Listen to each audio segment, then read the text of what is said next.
దీనికి సంబంధించి మరిన్ని వివరాలు మా ప్రతినిధి అక్కడ నల్గొండలో ఉన్నాడు. నిన్న నల్గొండ రాత్రి 1-2 అయింది మేము వచ్చేసరికి. అయితే ఇక్కడ నల్గొండలో మా ప్రతినిధి మేనం శ్యామ్ ఉన్నాడు. మేనం శ్యామ్ అక్కడ నుంచి పూర్తి వివరాలు అందిస్తాడు. అక్కడ జరుగుతున్నటువంటి ఇప్పుడు కూడా జరుగుతున్నటువంటి పరిస్థితిని కూడా అందించేటువంటి ప్రయత్నం చేస్తాడు. శ్యామ్ చెప్పు. థ్యాంక్ యూ సుదర్శన్ అన్న. అంటే వాస్తవంగా నిన్న రాత్రి ఏదైతే మనం అనుకున్నామో మీరు ఉన్నప్పుడు కూడా ఆ 4th రౌండ్ కౌంటింగ్ మాత్రం పూర్తయిన సమాచారం ఉన్నప్పటికీ 4th రౌండ్ కి సంబంధించిన పూర్తి వివరాలు అర్ధరాత్రి అయిన తర్వాత కూడా వెల్లడించిన పరిస్థితులు ఉంది. సరే, మొదటి ప్రాధాన్యత ఓటుతో ఫలితం తేలని పక్షంలో రెండవ ప్రాధాన్యత ఓటుకు వెళ్లాల్సిందే ఎవరైనా. మరి రెండవ ప్రాధాన్యత ఓటు మాత్రం చాలా డిలే అయిందని చెప్పుకోవచ్చు. ఇప్పటి వరకు అంటే నిన్న రాత్రి 9 గంటలకు షురు అవుతుందన్న రెండో ప్రాధాన్యత ఓటు వాస్తవ ఎన్నిక కౌంటింగ్ మాత్రం షురువైంది.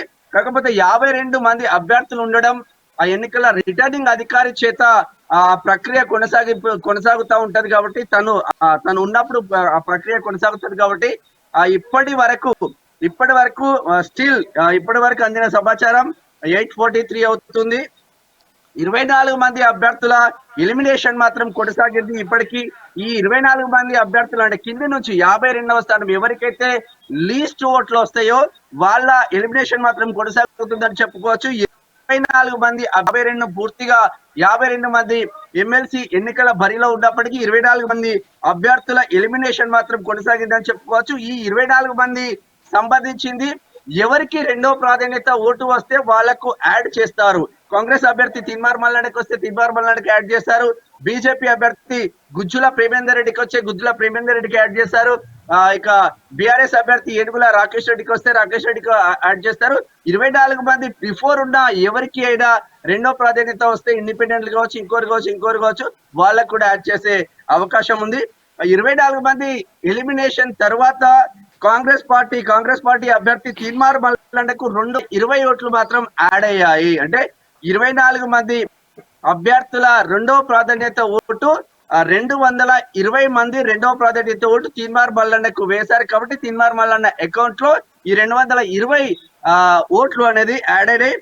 అదే విధంగా బీఆర్ఎస్ పార్టీకి చెందిన రాకేష్ రెడ్డికి ఈ 24 మంది ఎవరైతే ఉంటారో ఎలిమినేషన్ ఆయనకు 139 ఓట్లు వచ్చిన నేపథ్యంలో బీజేపీ పార్టీ అభ్యర్థి గుజ్జుల ప్రేమేందర్ రెడ్డి 118 ఓట్లు సమకూర్చుకున్నాడు. 118 ఓట్లు వచ్చిన నేపథ్యంలో ఇండిపెండెంట్ అభ్యర్థి అశోక్ వాస్తవంగా అశోక్ మంచి ఓట్లు సాధించినాడే చెప్పుకోవచ్చు. ఇండిపెండెంట్ అభ్యర్థి అశోక్ కి 76 ఓట్లు మాత్రం వచ్చాయి. ఇక్కడ ఒక ట్విస్ట్ అయితే ఉంది సుదర్శన్ అన్న. ఇక్కడ అంటే నార్మల్ గా బక్కా జెడ్సెట్ కి వచ్చిన ఓట్లు మొత్తం 2050 ఓట్లు మాత్రమే. 2050 ఓట్లు. దాని తర్వాత ఏం జరుగుతుందంటే ఈ పాలకూరి అశోక్ ఇండిపెండెంట్ అభ్యర్థి నుంచి మేడ్ గా ఉంటది. ఇండిపెండెంట్ అభ్యర్థి పాలకూరి అశోక్ వచ్చిన ఓట్లు బీజేపీ అభ్యర్థి గుజ్జుల ప్రేమేందర్ రెడ్డికి వచ్చిన ఓట్లే కీలకంగా మారుతున్న పరిస్థితి మాత్రం ఇప్పుడు ఉన్నట్టు తెలుస్తా ఉంది.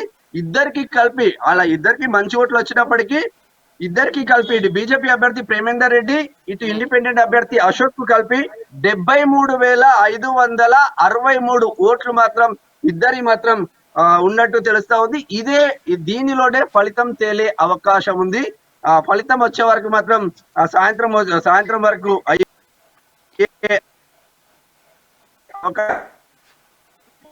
కాబట్టి 27వ ఎలిమినేషన్ నుంచి కొనసాగుతుంది.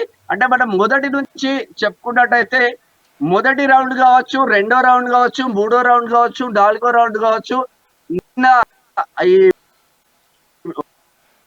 మొదటి 4 రౌండ్ల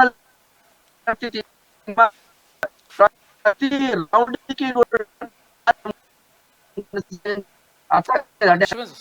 రాకేష్ మినిమం 4,000 పైచీలకు మాత్రం సాధించారు. ఇదే ట్రెండ్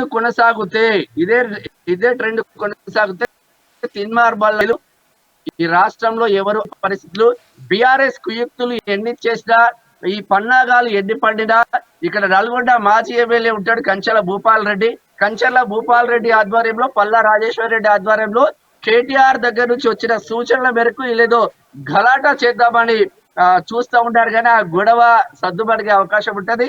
అక్కడ కంచర్ల భూపాల్ రెడ్డి పైన కూడా నిన్న ఆర్ఓ కంప్లైంట్ చేసిన ఆ పరిస్థితి.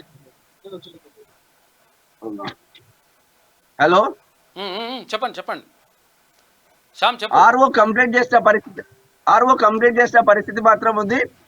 25వ ఓట్ల కింది నుంచి 25 నుంచి అప్ టు 5th వరకు ఇప్పుడు కొనసాగుతుంది సుదర్శన్ అన్న.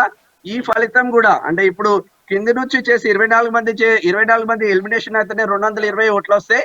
ఇక్కడ నుంచి కొంచెం ఇంకా ఎక్కువ ఓట్లు సాధించే అవకాశం ఉంది. ఒక 500 వరకు యాడ్ అయ్యే అవకాశం ఉంది. దాని తర్వాత ఇక్కడ పాలకూరి అశోక్ ఇండిపెండెంట్ అభ్యర్థి, బీజేపీ అభ్యర్థి గుజ్జుల ప్రేమేందర్ రెడ్డి ఓట్లు కీలకంగా మారతాయి. ఈ పాలకూరి అశోక్ కి సంబంధించిన ఓట్లు ఏదైతే ఉంటుందో దానిలో మినిమం 60 నుంచి 70% సెకండ్ ప్రాధాన్యత అంటే రెండవ ప్రాధాన్యత ఓట్లు తిన్మార్మలకు వచ్చే అవకాశాలు ఉన్నాయి. ఇక బీఆర్టీకి సంబంధించింది అయితే మెయిన్ టార్గెట్ ఏంటంటే బీజేపీ. ఈయన బీజేపీ అధికార ప్రతినిధిగా ఉన్నాడు. బిఫోర్ హన్మకొండలో సీట్ రాకపోవడంతో ఆయన బీఆర్ఎస్ లో చేరిన పరిస్థితి. బీఆర్ఎస్ ను పొట్టు తిట్టి మళ్ళా అదే బీఆర్ఎస్ లో చేరిండు ఏడుగుల రాకేష్ రెడ్డి.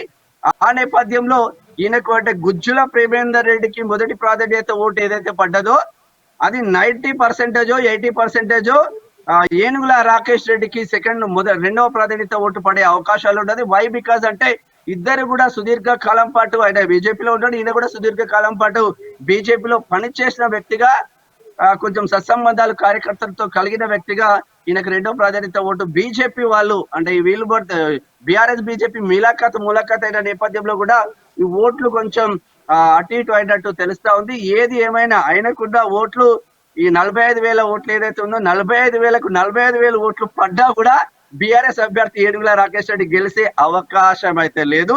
కాంగ్రెస్ పార్టీ తరఫున పోటీ చేసిన తీన్మార్ మల్లన్న కాన్ఫిడెంట్ గా ఉన్నారు. ఈ కాన్ఫిడెంట్ ని ఎలా దెబ్బ కొట్టాలి, ఈ ఎలక్షన్ల ఫలితాలను ఏదో గోల్మాల్ గోవిందం చేసి కాంగ్రెస్ పార్టీ గెలిచిందని క్రియేట్ చేసి తనకున్న ఆ పెంపుడు ఛానల్ ఏదైతే ఉంటుందో నెలకు డబ్బులు పెట్టుకొని యూట్యూబ్ ఛానల్ రన్ చేసి ఆ ఛానల్ ఏదైతే ఉంటుందో దాంట్లో ప్రచారాలు చేసి గ్లోబల్ ప్రచారాలు చేసి ఈ తతంగం అంతా పూర్తి చేసే కార్యక్రమంలో బిజీగా ఉన్నారు. బట్ వాళ్ళ పప్పులు ఉడకట్లేదు. తీన్మార్ మల్లన్న 1000% గెలవబోతున్నాడు. ఇక్కడ స్థానికంగా కౌంటింగ్ సెంటర్ నుంచి అందుతున్న సమాచారం అనేది పూర్తి సమాచారం. Thank you Shyam.